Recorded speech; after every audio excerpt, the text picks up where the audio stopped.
Servus Hühnerfans! Heute wird es mal wieder Zeit, einen Blick auf eine besondere Hühnerrasse aus der Happy Huhn Hühnerrassen Buchreihe zu werfen. Und zwar schauen wir uns aus Band 2 die Appenzeller Spitzhaubenhühner etwas näher an. Das Appenzeller Spitzhaubenhuhn gilt ja offiziell als züchterisches Kulturgut aus der Schweiz, also aus dem Appenzeller Land, nach dem es auch benannt ist. Die Schweizer nennen es gerne auch Tschüpperli, auch eine Anspielung an den Federschopf oder bezeichnen es als Gesserschnäpfli. Was sehr interessant ist, es wurde vom Appenzeller Spitzhaubenhuhn erst 2003 eine Zwergform anerkannt, und zwar nicht in der Schweiz oder überhaupt in Deutschland oder Österreich, sondern in den Niederlanden. Wir haben also seit etwas mehr als 20 Jahren auch Appenzeller Zwergspitzhauben. Und weil die noch nicht so verbreitet sind und mit ihren 650 bis 750 Gramm Gewicht wirklich hübsche, zierliche Zwerghühner, möchte ich das heutige Porträt mal mit den Appenzeller Zwergspitzhauben starten.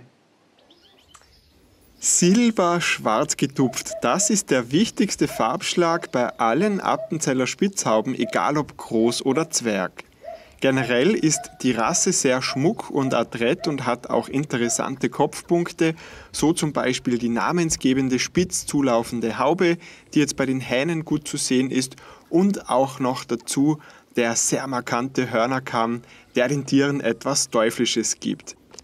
Schauen wir uns auch den zweitwichtigsten Farbschlag mal an, ebenfalls bei den Zwergen. Das ist jetzt goldschwarz getupft. Und diese Tiere hatte ich dann auch tatsächlich in den Niederlanden vor der Linse, wo die Appenzeller Zwergspitzhauben auch entstanden sind. Durch die aufstrebende Form ihrer Federhauben können die Appenzeller Spitzhauben generell sehr gut sehen, gerade im direkten Vergleich mit anderen Haubenhuhnrassen, und sind darum durchaus auch für die völlig freilaufende Haltung geeignet.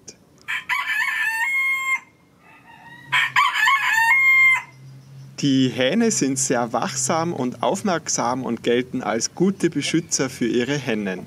Das Flugvermögen ist auch gut ausgeprägt, und das besonders bei den Zwergen, die schon mal 10 bis 20 Meter weit fliegen können, wenn sie erschreckt werden und Gefahr wittern. Darum haben gerade bei den Appenzeller Zwergspitzhauben viele Züchter und Halter gar keine andere Möglichkeit, als die Tiere in Volieren zu halten oder aber in übernetzten Auslaufbereichen. Die hier haben Glück, sie dürfen frei auf einem Hof herumlaufen, sind aber trotzdem etwas weniger scheu, als ich das zum Beispiel von den großen Appenzeller Spitzhauben kenne. Ja, das waren jetzt die Appenzeller Zwerge, und da habe ich zum Beispiel die silberschwarz getupften in Bayern vor der Linse gehabt, die goldenen aber im niederländischen Hühnermuseum in Barneveld, das im Niederländischen auch als Bloemviehmuseum bezeichnet wird. Die großen Appenzeller Spitzhauben sind jetzt auch nicht unbedingt Riesenhühner. Die schwersten Hähne wiegen so 1700, 1800 Gramm herum, die schwersten Hennen so 1,5 Kilo. Also ist auch keine wirklich große, schwere Rasse. Und ja, aber schaut einfach mal selbst. Ich finde wirklich, dass beide Varianten sehr schmuck, zierlich und elegant daherkommen. Ja, während die Zwergappenzeller Spitzhauben noch eine relativ junge Schöpfung sind, gelten die original großen Appenzeller Spitzhaubenhühner als eine der ältesten noch existierenden Hühnerrassen des Alpenraumes, und von den 3 Schweizer Hühnerrassen sind sie sicherlich die bekannteste. Die Appenzeller Spitzhaubenhühner werden oft als alpiner Haubenhuhnschlag beschrieben. Gemeinsame Vorfahren dürften sie mit anderen bekannten Hühnerrassen aus der Verwandtschaft der Haubenhühner haben, wie zum Beispiel mit den Lafleix, den Brabantern und auch den russischen Pawloskaja-Hühnern. Und ich finde, das sieht man auch ein bisschen, wenn man sich mit Hühnerrassen auskennt. Hier ist jetzt wieder der Farbschlag silberschwarz getupft zu sehen. Der Hahn hat einen etwas extrem steil angesetzten Hahnenschwanz und ist auch eher hell, aber auch hier zeigt es sich wieder, dass es einfach wahnsinnig schwierig ist, Appenzeller Spitzhaubenhühner in dieser Tupfung ganz einheitlich hinzuzüchten. Da es bei der Bewahrung alter gefährdeter Haustierrassen nicht immer nur um perfekte Schönheit geht, sondern auch um die Bewahrung von Genen, müssen Züchter hier in der Erhaltungszucht manchmal auch Kompromisse eingehen. Aber dazu noch an anderer Stelle mehr. Die Appenzeller Spitzhauben sind auf jeden Fall keine Einsteigerrasse, zumindest meiner Meinung nach. Erstens sind sie züchterisch eine ziemliche Herausforderung und man sollte schon etwas Erfahrung mit der Rasse Geflügelzucht haben. Und zweitens sind sie einfach charakterlich auch keine ganz ruhigen, einfachen Einsteigerhühner, aber für erfahrene Hühnerleute einfach ein geniales Juwel. Hier jetzt auch noch ein dritter Farbschlag, Chamois weiß getupft. Daneben gibt es auch noch einfarbig blaue Appenzeller Spitzhaubenhühner und schwarze, wobei die schwarzen auch eine gewisse Verwandtschaft zu den französischen Laflèche-Hühnern hegen, weil sie mit Hilfe dieser erzüchtet wurden. Ein schöner Platz, um in Süddeutschland sich goldschwarz getupfte Appenzeller Spitzhaubenhühner anzusehen, ist der Mühlenhof im Tiergarten Hellerbrunn in München. Dort werden die Appenzeller Spitzhaubenhühner in einer ganz vorbildlichen Anlage gezeigt, ein toller Hühnerstall mit Freifoliere und allem drum und dran. Die meisten Hähne der Appenzeller Spitzhaubenhühner sind übrigens relativ krähfreudig, also gerade im Vergleich zu ruhigeren Rassen. Auch die älteren Hähne krähen regelmäßig und über den ganzen Tag verteilt.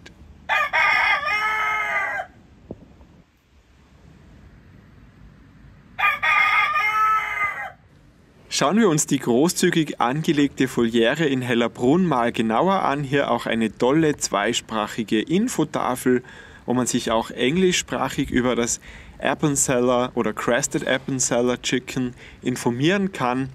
Die Volieren für die Hühner sind in Hellerbrunn sehr großzügig angelegt. Es gibt auch Schieber, sodass die Tiere mal völlig frei laufen können. Und das dürfen sie auch abwechselnd mit den Augsburger Hühnern. Einmal sind die dran, einmal die anderen, damit die beiden Rassen sich beim Freilauf nicht vermischen. Und das sind die Augsburger, die eben nebenan wohnen, mit ihrem typischen zweispurigen Kronenkamm, der sie zu einem Juwel der bayerischen Geflügelzucht macht. Aber wieder zurück zu den Appenzeller Spitzhauben, die haben in Hellerbrunn wirklich Tradition. Das war zum Beispiel vor unglaublichen 10 Jahren, als ich zum ersten Mal goldschwarz getupfte Appenzeller Spitzhaubenhühner im Münchner Tierpark gefilmt habe. Auch damals durften sie schon frei rumlaufen, allerdings gab es den Mühlenbauernhof mit den gefährdeten Rassen noch nicht, sondern es gab damals noch so einen typischen Streichelzoo mit Kamerunschafen, Shetlandponys und Zwergrindern, und auch da durften eben die Appenzeller Spitzhaubenhühner schon nicht fehlen. Ich finde es einfach toll, dass der Zoo wirklich über so viele Jahre hinweg etwas für die Bekanntheit dieser Schweizer Hühnerrasse tut. Und da gibt es ja wirklich viele unterschiedliche Ansätze in den Zoos und Tiergärten, die nicht immer alle so toll sind. Also ich kenne wirklich viele Tiergärten und oft laufen da sogar Hybridhühner rum oder einfach irgendwelche Mixe, anstatt dass bodenständige Rassen gezeigt werden. In Hellerbrunn geht man einen Schritt weiter und zeigt die gefährdeten Rassen nicht nur her, sondern beteiligt sich auch wirklich selber fortlaufend an der Erhaltungszucht und an der weiteren Verbreitung der gefährdeten Hühnerrassen, die gezeigt werden. Und so gibt es auf dem Mühlenhof zum Beispiel auch eine großzügig angelegte Kükenaufzuchtstation, die sicherlich vor allem die Kinder begeistert, und die ist auch aktuell gerade wieder voll mit frisch nachgezüchteten, goldschwarz getupften Appenzeller Spitzhaubenküken. Die sind relativ neugierig. Da merkt man schon, dass auch das eher nervöse und umtriebige Appenzeller Spitzhaubenhuhn dann durchaus Vertrauen zum Menschen fasst, wenn es so viel mit Menschen konfrontiert ist wie die Tiere im Zoo.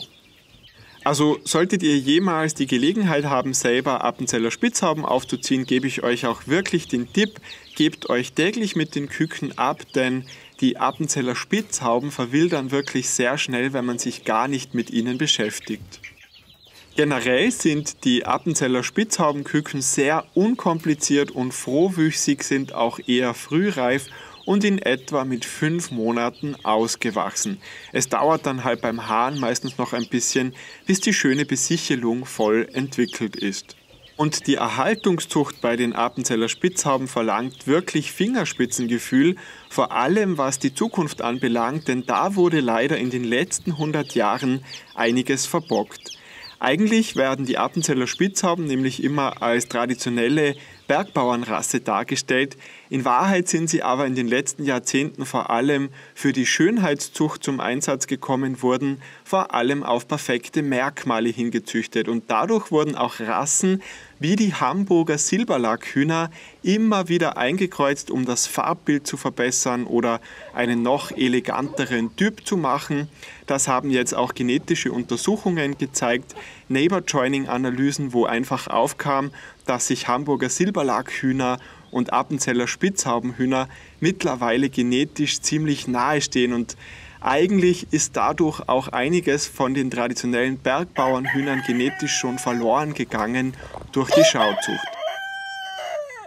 Und darum abschließend eine ernst gemeinte Bitte von mir: Bitte kreuzt nicht weiter fremde Rassen in die Appenzeller Spitzhaubenhühner ein, sondern versucht wirklich mal die Generhaltung dieses Kulturguts in den Vordergrund zu stellen. Ja, das war jetzt mein kurzes Rasseporträt zu den Appenzeller Spitzhauben. Das Appenzeller Land hat noch eine weitere traditionelle bodenständige Hühnerrasse zu bieten, und zwar das Appenzeller Barthuhn, das sich zum Beispiel vom Thüringer Barthuhn durch den Rosenkamm unterscheidet und deutlich andere Farbschläge. Wir schauen uns jetzt zum Abschluss noch kurz ein paar Bilder vom Appenzeller Barthuhn an, und ansonsten bedanke ich mich für eure Aufmerksamkeit und sage auch Danke an alle, die vielleicht auch den Band 2 vom Happy Huhn Hühnerrassenbuch schon haben und das Porträt zu den Appenzeller Spitzhauben schon kannten. Ich freue mich auch schon auf nächstes Jahr, wenn dann der finale 3. Teil dieser Trilogie erscheint. Da sind jetzt passenderweise die Appenzeller Barthühner auch in einer gemischten Jungschar mit den Appenzeller Spitzhaubenhühnern zu sehen. Während die Spitzhauben in goldschwarz getupft hier rumlaufen, sind die Appenzeller Barthühner in rebhuhnhalsig, schwarz und blau zu sehen. Und man sieht direkt, sie sind etwas größer und gröber als die Appenzeller Spitzhaubenhühner, haben eben keine Haube, sondern einen Rosenkamm und ganz prägnant diesen dollen Vollbart, der ihnen den Namen gegeben hat. Zu den Appenzeller Barthühnern findet ihr auch ein weiterführendes Rasseporträt, wenn ihr euch ebenfalls für diese Schweizer Hühnerrasse interessiert, die Mitte des 19. Jahrhunderts entstanden ist aus Italienern und italienischen Polveraras.